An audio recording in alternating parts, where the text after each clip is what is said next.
We listen and we don't judge. Stories from Active Addiction, Part 3. This one time in Active Addiction, I went to the Grahamstown Art Festival to perform in a theatre production, and I was staying with a troupe of actors at a house. One night we went out and went to a pub and got completely drunk. The last thing I remember is falling down a flight of stairs and then waking up battered and bruised in bed. No one knew how I got home, and I had no idea how I got home.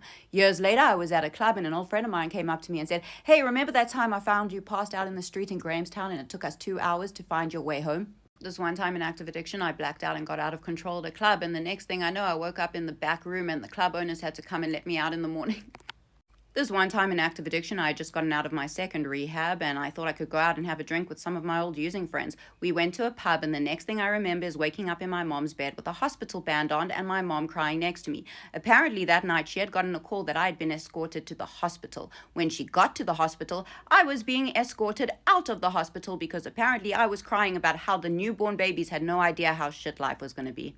Brace yourself, trigger warning, it gets progressively worse. This one time in Active Addiction, I went out with a guy I was seeing and we went to a club and we were car buying outside of the club. Him and 4 other guys took me home that night, and the next thing I remember is being woken up by my mom, who found me on the pavement opposite our house, battered and